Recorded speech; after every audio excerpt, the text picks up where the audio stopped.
Selamat pagi sahabat Alkitab yang terkasih. Marilah kita awali hari ini dengan melakukan perenungan akan firman Tuhan. Bacaan Alkitab kita pada hari ini berasal dari Kisah Para Rasul pasalnya ke-25 ayat 13 sampai 22. Beberapa hari kemudian datanglah Raja Agripa dengan Bernike ke Kaisarea untuk mengadakan kunjungan kehormatan kepada Festus. Karena mereka beberapa hari tinggal di situ, Festus memaparkan perkara Paulus kepada raja itu, katanya, "Di sini ada seorang tahanan yang ditinggalkan Felix. Ketika aku berada di Yerusalem, imam-imam kepala dan tua-tua orang Yahudi mengajukan dakwaan terhadap orang itu dan meminta supaya ia dihukum. Aku menjawab mereka bahwa bukanlah kebiasaan orang-orang Roma untuk menyerahkan seorang terdakwa sebelum ia dihadapkan dengan orang-orang yang menuduhnya dan diberi kesempatan untuk membela diri terhadap tuduhan itu. Karena itu, mereka turut bersama aku kemari.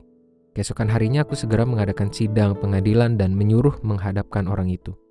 Namun ketika para pendakwa berdiri di sekelilingnya, mereka tidak mengajukan suatu tuduhan pun tentang kejahatan seperti yang telah aku duga. Mereka hanya berselisih paham dengan dia tentang soal-soal agama mereka dan tentang seorang bernama Yesus yang sudah mati, sedangkan Paulus katakan dengan pasti bahwa ia hidup. Karena aku ragu-ragu bagaimana aku harus memeriksa perkara-perkara seperti itu, aku bertanya kepadanya apakah ia mau pergi ke Yerusalem supaya perkaranya dihakimi di situ.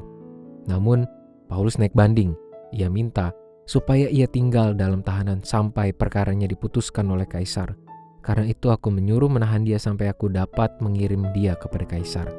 Kata Agripa kepada Festus, "Aku sendiri ingin mendengar orang itu." Jawab Festus, "Besok engkau akan mendengar dia."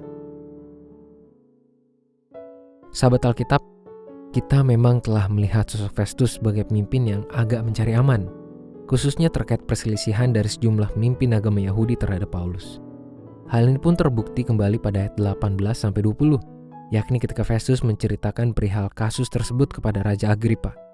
Pada satu sisi Festus seolah ingin menunjukkan bahwa ia ingin memenuhi unsur kejelasan dalam sistem peradilan Romawi.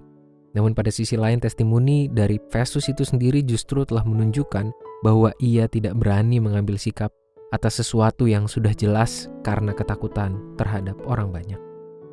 Situasi yang tergambarkan dalam bacaan ini cukup menunjukkan sebuah kebiasaan dalam sistem peradilan hukum Romawi yang memberikan ruang bagi setiap pemikiran untuk dapat saling mempertahankan diri, prinsip, dan posisinya di hadapan hukum. Artinya, sebuah perkara tidak dapat diputuskan hanya berdasarkan pertimbangan sejumlah orang yang memiliki status dan dihormati tanpa adanya ruang untuk melakukan klarifikasi.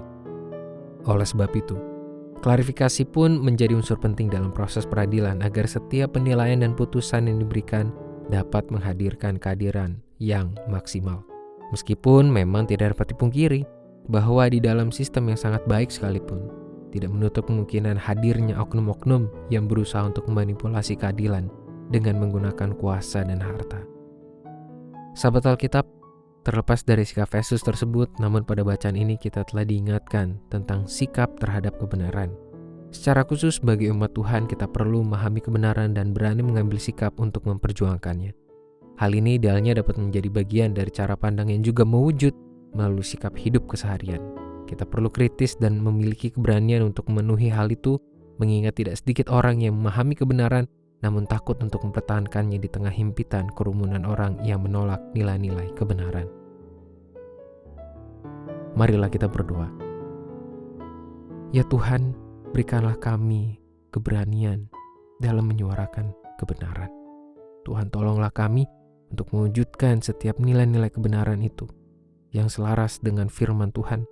Kami boleh mewujudkannya di dalam kehidupan kami sehari-hari.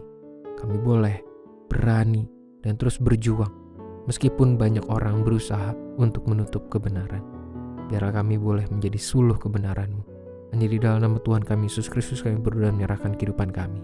Amin.